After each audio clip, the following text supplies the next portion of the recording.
পশ্চিমবঙ্গে এসেছিলেন ডাক্তার দেখাতে। ষাটোর্ধ্ব বৃদ্ধ দম্পতি বর্ধমানের গুড়াপ স্টেশনে এসে একে অপরকে হারিয়ে ফেলেন।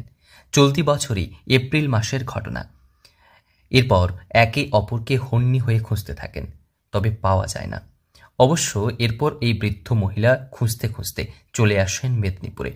তার স্বামীকে না পাওয়ায় স্টেশনে বসেই কাঁদছিলেন। এরপর তাকে পুলিশ কর্মীরা উদ্ধার করে মেদিনীপুর সেন্ট্রাল বাসস্ট্যান্ডের শেল্টার ফর আরবান হোমলেসে ভর্তি করেন। এরপর আসল গল্প শুরু। কেটেছে 2 মাস। বৃদ্ধ ওই মহিলার ভাষা বোঝা দায় হয়ে উঠেছিল সকলের কাছে। তবে হালকা হালকা বোঝা যাচ্ছিল, যা বিহারের ভাগলপুরের কিছুটা ভাষা। তবে এরপরই ঘটল এক দুর্দান্ত চমক। রবিবার একে অপরকে ফিরে পেলেন এই বৃদ্ধ দম্পতি।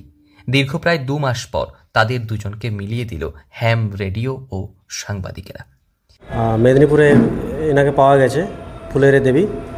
তো আমরা যেটা খবর পেয়েছি যে সংবাদ মাধ্যমের যারা বন্ধু রয়েছেন ওনাদের থ্রু দিয়ে আমাদের কাছে খবর যায়।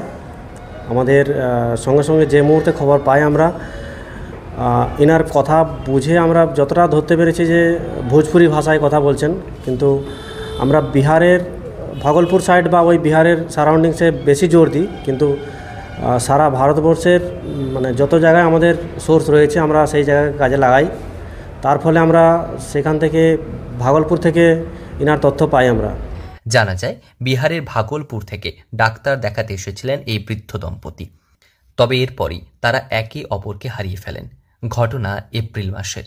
এরপর ওই বৃদ্ধ এবং বাড়ির লোকেরা বেশ খোঁজাখুঁজি করেও তাকে পাননি। বৃদ্ধ এই মহিলাকে স্টেশনে কাঁদতে দেখে পুলিশ কর্মীরা তাকে ভর্তি করেন হোমলেস সেন্টারে। ভাষা সমস্যার কারণে তার বাড়ি কোথায় বা বৃদ্ধার পরিবার পরিজনেরা কি করেন তা জানতে অসুবিধা হচ্ছিল সকলের। এরপর আশ্রমের কর্মীরা ধীরে ধীরে বুঝতে পারেন তার বাড়ি বিহারের ভাগলপুরে। তবে আর যোগাযোগের কোনো কিছুই বলতে পারছিলেন না তিনি। এরপর আশ্রমের এক কর্মী যোগাযোগ করেন মেদিনীপুরের সাংবাদিকদের সঙ্গে। সাংবাদিকরা যোগাযোগ করেন ওয়েস্ট বেঙ্গল রেডিও ক্লাবের সঙ্গে। এরপরেই ঘটে মুশকিল আসান। হ্যাম রেডিওর তরফে মাত্র কয়েক ঘন্টার মধ্যেই যোগাযোগ করা হয় ওই পরিবারের সঙ্গে।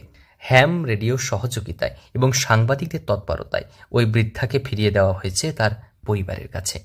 জানা গিয়েছে এই বৃদ্ধার নাম ফুলবতী দেবী। ডাক্তার দেখাতে এসে ভিড় টেনে उठते गए हारिए जान। मतलब दादा और दादी दोनों साथ में भागलपुर से मेरा यानी कि भागलपुर मेरा घर है, ठीक है।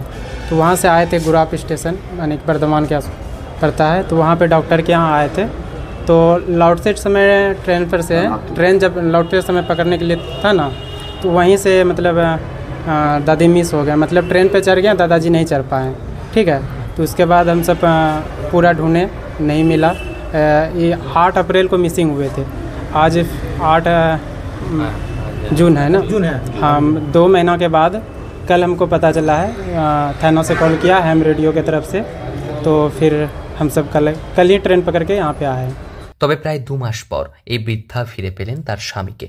হস্তান্তরের প্রক্রিয়ায় উপস্থিত ছিলেন মেদিনীপুর পৌরসভার পুরপ্রধান সৌমেন খান, কোতোয়ালি থানার পুলিশ আধিকারিক সহ সাংবাদিকেরা। একে অপরের হাত ধরে ফের রওনা দেয় বাড়ির উদ্দেশ্যে। বৃদ্ধাকে বাড়ি ফিরিয়ে দিতে পেরে খুশি সকলে। পশ্চিম মেদিনীপুর থেকে রঞ্জন চন্দ্রের রিপোর্ট, লোকাল 18 বাংলা।